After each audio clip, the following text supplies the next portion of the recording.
Hello students, welcome to NIRS Education channel. Today let us start a new lesson.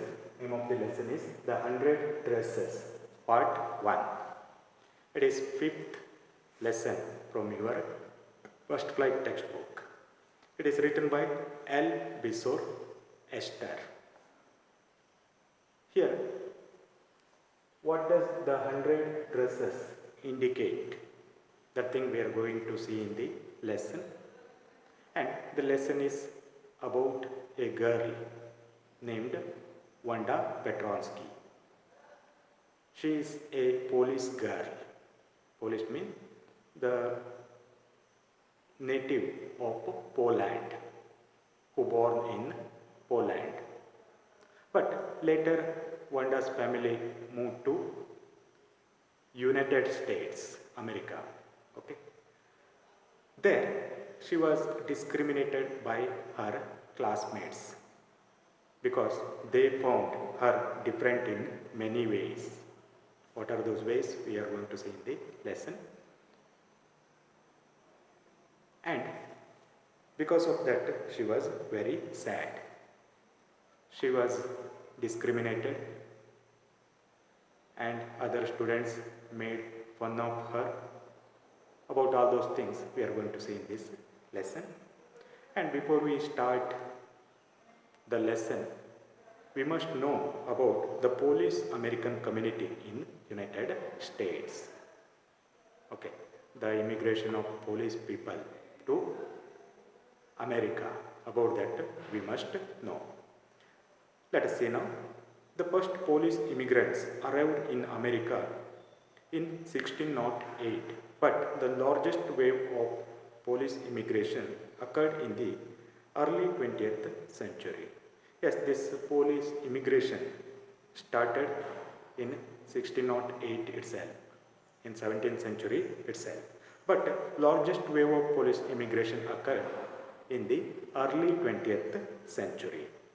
Okay, in the beginning of 20th century, the largest number Polish immigration occurred.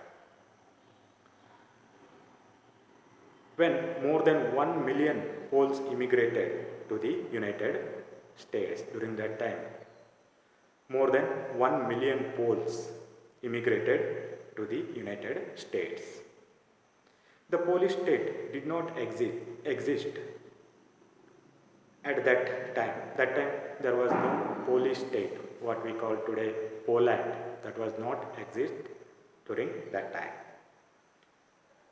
And the immigrants were identified according to their country of origin rather than to ethnicity. That's why the immigrants were identified according to their country of origin rather than their ethnicity, okay, rather than their culture. They were identified as Russian Poles, German Poles, and Austrian Poles. One of the most notable Polish American communities is in Chicago and its suburbs. Okay, notable Polish American community we can see in Chicago and its suburbs. Suburbs means the populated area surrounding the city. So, Chicago is sometimes called the second largest Polish city in the world, next only to Warsaw. That's why Chicago city is called the second largest Polish city in the world, next to Warsaw. After Warsaw, the capital of Poland, we can see large number of Polish people in Chicago. That's why it is called the second largest Polish city in the world. Polish Americans were sometimes discriminated against in the United States, as were the Irish, Italians, and Jews. Yes, in the United States, how Irish people, Italians, and Jews were discriminated by the people of United States. In the same way, Polish people also were discriminated. by the Americans. According to United States 2000 census, 6,67,414 Americans of age 5 years and older reported Polish as language spoken at home. Yes, according to 2000 census, United States 2000 census, 6,67,414 Americans whose age is more than 5 years. They are reported speaking Polish language in their homes, which is about 1.4% of the people who speak languages other than English. This, which is about 1.4 percentage of the people who speak language other than English, okay, or 0.25% of US population. And if you take total population of United States, in that 0.25 people they speak in Polish language. Okay. Now let us go to the lesson.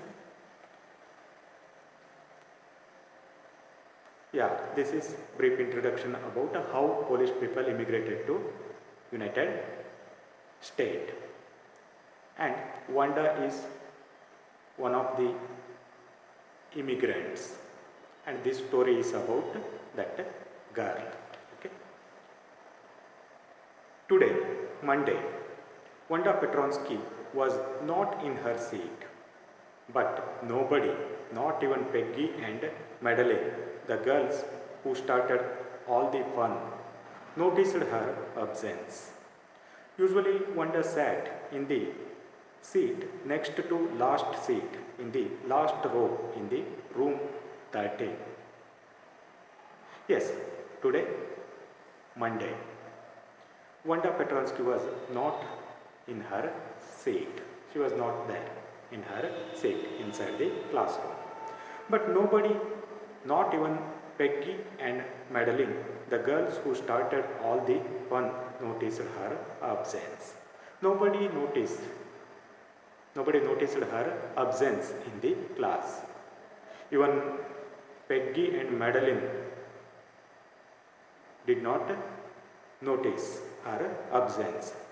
They only started making fun of that girl, Wanda Petronsky.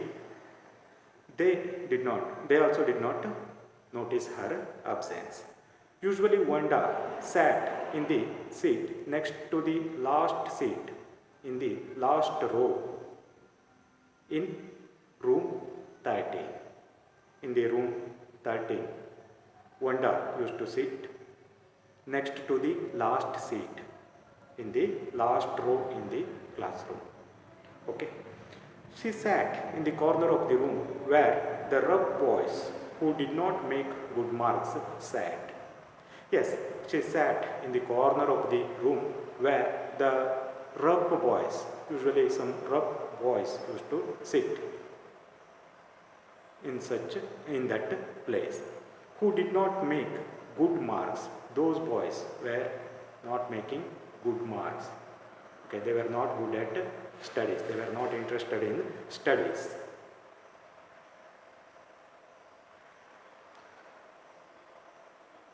The corner of the room where there was most scuffling of feet, most roars of laughter, when anything funny was said, and most mud and dirt on the floor. Yes, that corner of the room where there was most scuffling of feet. Scuffling means noisy dragging movements of feet on the ground. Okay, those students, they used to make noise by dragging their feet on the ground. Most roars of laughter when anything funny was said. When something funny was said in the class, those students who used to sit in the corner, they used to laugh loudly. Okay, roars of laughter. Okay, they used to react with the roars of laughter. And most mud and dirt on the floor. And there was most mud and dirt on the floor, particularly in the corner of that room, classroom. Okay, let us stop here. We shall continue in the next session.